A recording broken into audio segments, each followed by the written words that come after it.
तो दोस्तों आज की कहानी वर्ल्ड वॉर 2 के समय के एक सोल्जर की है जो कि किसी तरीके से दुश्मनों से बचता हुआ एक आइलैंड तक पहुंचता है। उस पूरे के पूरे आइलैंड पर सिर्फ एक नन रहा करती थी। अभी सोल्जर उस नन के साथ ही वहां पर रहने लगता है। आगे ये दोनों इस आइलैंड पर कैसे सरवाइव करेंगे या फिर ये दोनों यहाँ से बचकर निकल भी पाएंगे या फिर नहीं, ये जानने के लिए आपको वीडियो को लास्ट तक बने रहना होगा। तो चलिए बिना वक्त ज़ाया करे इस मूवी की एक्सप्लेनेशन को शुरू करते हैं। तो कहानी की शुरुआत सन 1944 से होती है। उस समय वर्ल्ड वॉर 2 चल रहा होता है जहां चारों तरफ सिर्फ गोलियों की आवाजें सुनाई दे रही थी। यहाँ पर हम समुद्र के बीचों बीच एक बोट के अंदर एलिसन नाम के एक सोल्जर को देखते हैं जो कि किसी तरीके से जापानीज सोल्जर से बचकर निकल आया था। एलिसन ऐसे ही कई दिनों तक भटकता रहता है, लेकिन अब तभी उसे अपने सामने एक बड़ा सा आइलैंड दिखाई देता है। ये देखकर वो जल्दी से अपनी राफ्ट को लेकर किनारे तक पहुंचता है। इसके बाद वो आइलैंड के अंदर जाकर इधर उधर मदद की तलाश में घूमने लगा, लेकिन उसे वहां पर सिर्फ पेड़ पौधे और चट्टानें दिखाई दे रही थी। अब तभी वहां पर उसकी नजर एक चर्च पर पड़ती है।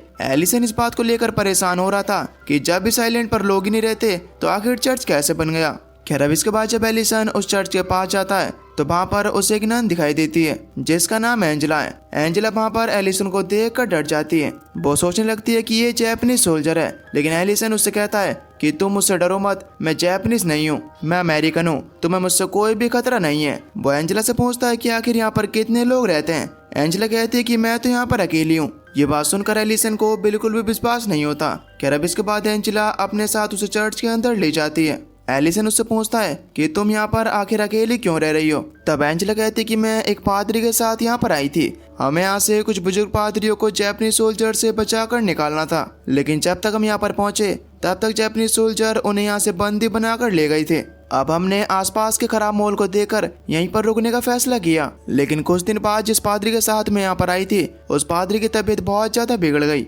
और कुछ टाइम बाद ही उनकी डेथ हो गई। तब से मैं अकेली यहाँ पर रह रही हूँ। मेरे साथ के लोगों को ये लगा कि शायद जापानीज सोल्जर्स ने मुझे भी पकड़ लिया है, इसकी वजह से मुझे यहाँ पर बचाने के लिए कोई भी नहीं आया। अब एलिसन भी वहाँ पर उसे अपनी कहानी बताता है और उसे कहता है कि मैं एक मरीन हूँ, हमारी सिर पर जापानीज सोल्जर्स ने हमला कर दिया था, लेकिन मैं किसी तरीके से बच गया और एक बोट की मदद से यहाँ तक पहुंचा। खैर अब थोड़ी देर बाद ये दोनों खाने की तलाश में निकलते हैं। एलिसन एक पेड़ पर चढ़कर वहां से नारियल तोड़कर एंजेला को देता है। अब इन दोनों के पीने का इंतजाम तो हो गया था, लेकिन अभी भी इन्हें खाने के लिए कुछ न कुछ तो चाहिए। अब तभी एलिसन को वहां पर समुद्र के अंदर एक टर्टल दिखाई देता है। एलिसन जल्दी से अपनी राफ्ट लेकर उसे पकड़ने के लिए निकलता है। एंजेला भी उसके पीछे पीछे उसके साथ जाती है। अब ये दोनों उस टर्टल तक पहुंच जाते हैं, लेकिन एलिसन के लिए उस टर्टल को पकड़ना इतना भी आसान नहीं होता, लेकिन जैसे तैसे कर कर आखिरकार वो उस टर्टल को पकड़ लेता है। खैर अब इसके बाद एलिसन आइलैंड पर पहुंचकर वहां पर उस टर्टल को पकाकर खाता है। एलिसन वहां पर एंजेला से कहता है कि देखो अगर कोई भी हमें यहाँ पर बचाने के लिए नहीं आया तब भी हम यहाँ पर जिंदा रह सकते हैं। तब एंजेला उससे कहती है कि आखिर तुम्हारी फैमिली में कितने लोग हैं।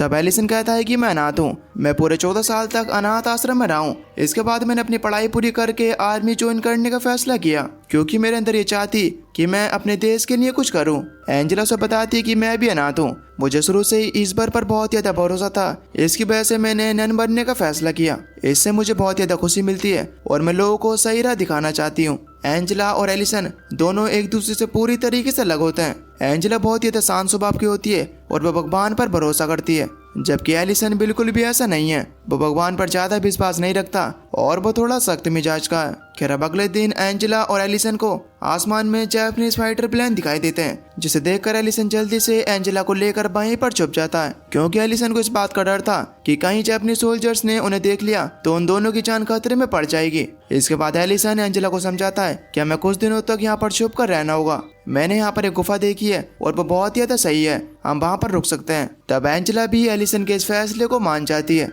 खैर अब इसके बाद ये दोनों उस गुफा के अंदर चले आते हैं और ये दोनों अपना पूरा दिन उस गुफा के अंदर ही बिताते हैं। अगली सुबह इन दोनों को बाहर से बम गिरने की आवाज आती है। एलिसन जब बाहर निकल कर देखता है तो उसे पता चलता है कि जापानीज सोल्जर यहाँ पर भी बम गिरा रहा है। ये देखकर वहाँ पर एंजेला बहुत ज्यादा डर जाती है और गॉड से प्रार्थना करने लगती है। एलिसन उसे शांत कराता है और उसे हिम्मत देता है। खैर अब कुछ देर बाद जापानीज फाइटर प्लेन वहां से चले आते हैं तो वो दोनों बाहर निकल कर देखते हैं। वो दोनों जब अपने आसपास देखते हैं तो उन्हें अपने आसपास सिर्फ तोड़ा फोड़ी दिखाई देती है। उनका जो चर्च था वो भी टूट चुका है। खैर अब तब ये दोनों वहां पर देख पाते हैं कि जापानीज सोल्जर की एक टुकड़ी वहां पर आ रही है और जिस राफ्ट से एलिसन यहाँ पर आया था ये लोग उस राफ्ट को भी फाड़ देते हैं। उन्हें देखकर एंजेला और एलिसन जल्दी से गुफा के अंदर ही छुप जाते हैं। अब वो जापानीज सोल्जर्स उनके आसपास ही घूम रहे थे।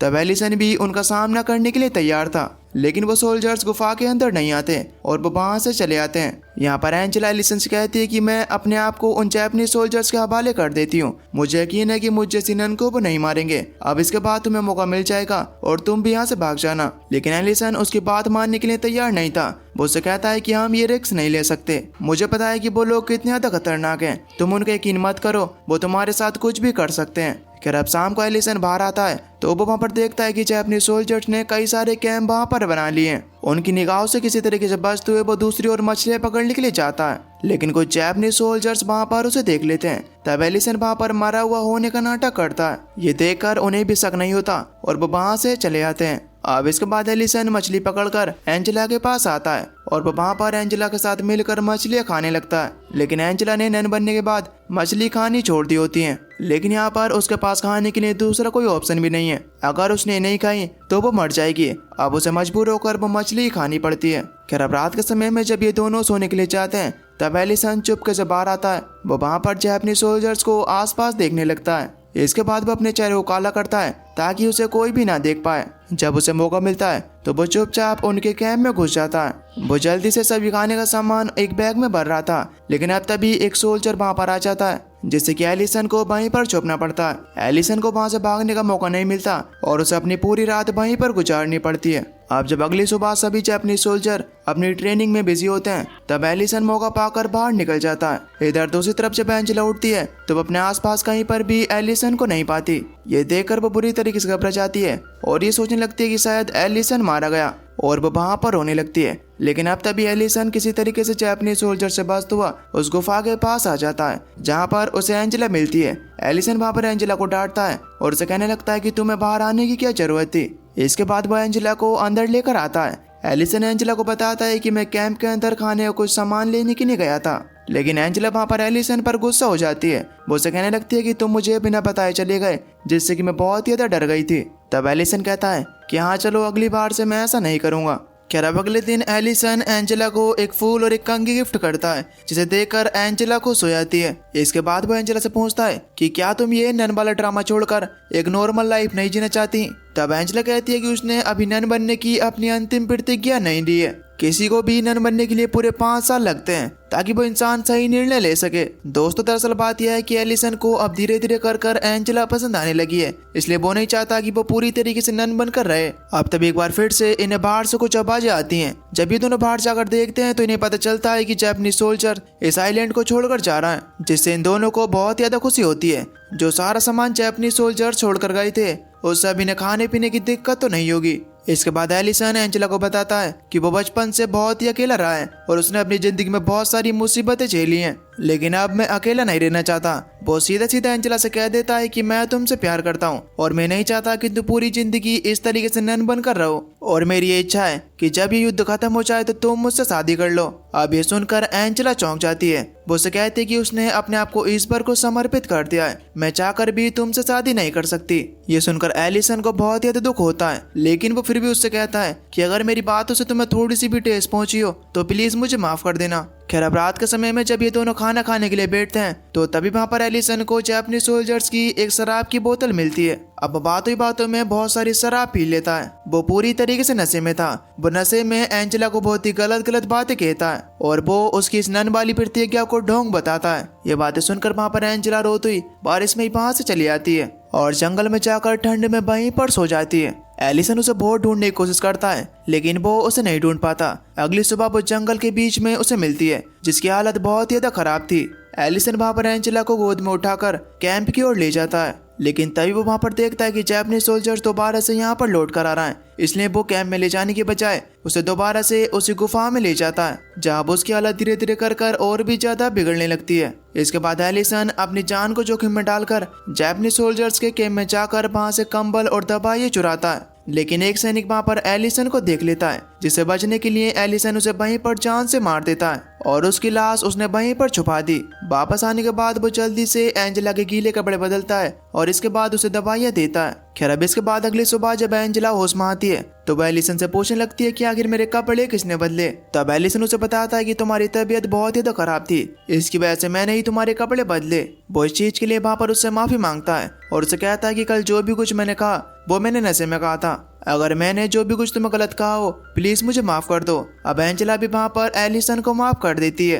अब तो बाहर से फिर से इन्हें बम गिरने की आवाज आने लगती है। बाहर जाकर जब एलिसन देखता है तो उसे पता चलता है कि जापानी सोल्जर्स ने एक बार फिर से बमबारी शुरू कर दी है, क्योंकि उनके एक सैनिक को एलिसन ने मार दिया है। अब ये बात उनको पता चल गई है, इसलिए अब वो लोग चारों तरफ से एलिसन को ढूंढ रहे हैं। एलिसन ये बात एंजेला को भी बताता है कि जब वो उसके लिए कपड़े लेने के लिए गया था तो तब एक सैनिक ने उसे देख लिया था, तब मैंने सेल्फ डिफेंस में उसे मार दिया। ये सुनकर एंजेला को बहुत ज्यादा दुख होता है और वो इस चीज के लिए भगवान से माफी मांगती है। इसी बीच अब वो सोल्जर ढूंढते ढूंढते उनकी गुफा तक भी आ गए थे। एक सोल्जर वहां पर कहता है कि अगर कोई इस गुफा के अंदर है तो वो बाहर आ जाए, वरना हम इस गुफा के अंदर ग्रेनेड फेंक देंगे। अब वहाँ पर एंजेला और एलिसन के पास ये दो ही ऑप्शन होते हैं कि या तो वो अपने आप को सरेंडर कर दें या तो फिर वो ग्रेनेड से मर जाएं। इस चीज से दोनों बुरी तरीके से डर चुके थे। एंजेला वहाँ पर प्रार्थनाएं करने लगती है। इन दोनों को पता चल गया था कि अब इनकी मौत नजदीक है। अब तो बाहर एक बार फिर से बमबारी होती है और वहाँ पर खड़े जापानी सोल्जर बुरी तरीके से चिल्लाने लगते हैं, जिससे वहाँ पर एलिसन समझ जाता है कि अमेरिकन सेना ने यहाँ पर बमबारी करना शुरू कर दी है। यहाँ पर एलिसन और एंजेला बाहर आकर देखते हैं कि वहाँ पर अमेरिकन सोल्जर्स ऊपर से बमबारी कर रहे हैं। ये देखकर ये दोनों खुश हो जाते हैं। अब यहाँ पर एलिसन ये सोचने लगता है कि जब यहाँ पर अमेरिकन सोल्जर्स आएंगे तो उनकी मौत हो जाएगी, क्योंकि जापानी सोल्जर 4 तोहफे अपने साथ लेकर आए थे और उनको आइलैंड पर अच्छी तरीके से बिछा दिया गया है। इसलिए अगर मुझे अपने देश की रक्षा करनी है तो मुझे किसी भी तरीके से इन तोहफों को बेकार करना होगा। इसके बाद एलिसन किसी तरीके से बाहर आता है। वो बाहर आकर देखता है कि ज्यादातर जापानी सोल्जर्स अब पूरी तरीके से मारे जा चुके हैं। वो किसी तरीके से अपने आप को बचाते हुए उन तोहफों को डॉज करने लगता है। अब ये काम करते हुए उसे चोट भी आती है, लेकिन वो रुकता नहीं है। वो एक एक कर चारों तोहफों को डॉज कर देता है। इसके बाद अमेरिकन सोल्जर्स वहाँ पर बमबारी रोक देते हैं और अब एंजेला भी बाहर आ जाती है। वो एलिसन को वहाँ पर घायल देखकर उसका इलाज करने लगती है। एलिसन वहाँ पर एंजेला से कहता है कि अब शायद हम नहीं मिलेंगे। ये सुनकर एंजेला कहती है कि शायद मैं अपनी जिंदगी तुम्हारे साथ ना बिता सकूं, लेकिन तुम्हारे साथ बिताए हुए पल मुझे हमेशा याद रहेंगे। मैं तुम्हें कभी भी नहीं भूल सकती। इसके बाद अमेरिकन सोल्जर्स वहाँ पर आते हैं और अपना झंडा फहराते हैं। जब अमेरिकन सोल्जर्स का कप्तान वहाँ पर एलिसन को जिंदा देखता है तो पूरी तरीके से चौंक जाता है, क्योंकि उन्हें तो ये लगा था कि वो मारा गया है। इसके बाद वो एलिसन को स्ट्रेचर पर लेटाकर उसे वहां से ले जाने लगते हैं और उसके साथ साथ वहां पर एंजेला भी चल रही थी। एलिसन ने कभी भी एंजेला के ऊपर उससे प्यार करने का दबाव नहीं डाला और उसके नन बनने के फैसले की हमेशा इज्जत करी। वहीं एंजेला भी अब एलिसन को समझती है। दोस्तों, फिल्म हमें सिखाती है कि सच्चा प्यार हमेशा साथ रहने में नहीं होता, कभी कभी दूर रहने में भी एक दूसरे से दिल जुड़ जाते हैं। और दोस्तों, इसी के साथ ये मूवी यहीं पर समाप्त होती है। आपको ये वीडियो कैसी लगी हमें नीचे कमेंट करके जरूर बताना, और अगर आपको ये वीडियो अच्छी लगी हो तो प्लीज वीडियो को लाइक करके चैनल को सब्सक्राइब जरूर कर देना, ताकि अगली वीडियो की नोटिफिकेशन आपके पास सबसे पहले आ सके। तो तब तक के लिए till then take care, love you, bye bye.